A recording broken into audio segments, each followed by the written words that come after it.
Le PDG de Total, Christophe Demargerie, vient d'annoncer que le prix du carburant à la pompe allait devoir augmenter pour répercuter les hausses du prix du baril, en disant que s'il ne le faisait pas, il y aurait des difficultés pour l'entreprise Total.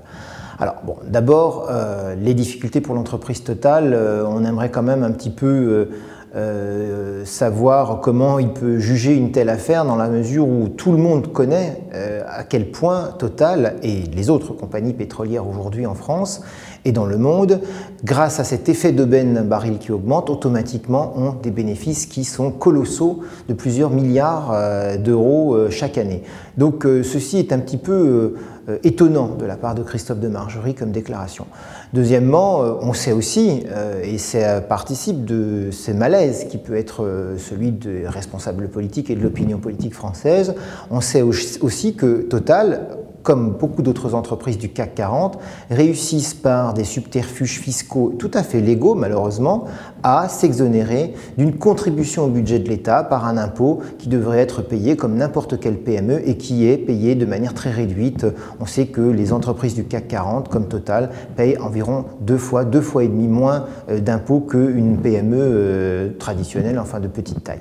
Tout ceci est assez insupportable en réalité. Donc évidemment que M. Demargerie ne peut pas s'étonner qu'il y ait des réactions qui soient assez dures aujourd'hui à son égard par rapport à cette réalité qu'il faudra corriger l'année prochaine.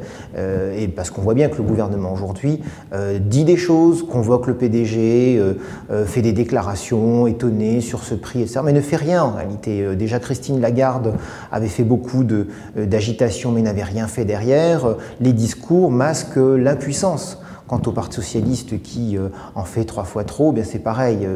À l'époque non plus, ils n'ont pas fait grand-chose et aujourd'hui on ne voit pas très bien ce qu'ils pourraient faire. Je crois que le discours de vérité à tenir aux Français sur cette situation du prix de l'essence, c'est que les pouvoirs publics vont devoir agir très rapidement pour faire en sorte que le prix de l'essence, qui va être difficile à maîtriser, puisse faire l'objet d'une réflexion globale sur la question des transports.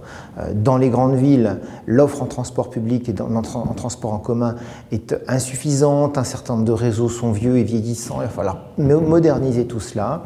Il va falloir aussi mettre l'accent sur la recherche et le développement, sur un certain nombre de nouveaux carburants issus des déchets, issus des algues. On perd du temps sur tout ça.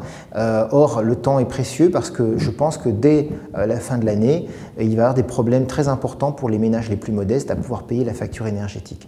Donc, bien sûr que c'est important cette question de l'augmentation du prix de l'essence, mais ayons des réponses pour les Français qui soient des réponses réelles et pas des réponses, on va dire, épidermiques sur le moment, parce que la réalité, c'est que nous devons agir sur du moyen et du long terme, et ce n'est que ceci qui sera crédible vis-à-vis des gens, parce que sinon nous serons forcément sur du commentaire qui agira à la marge. Le prix de l'essence, le prix du carburant est une situation mondiale qui concerne tous les pétroliers.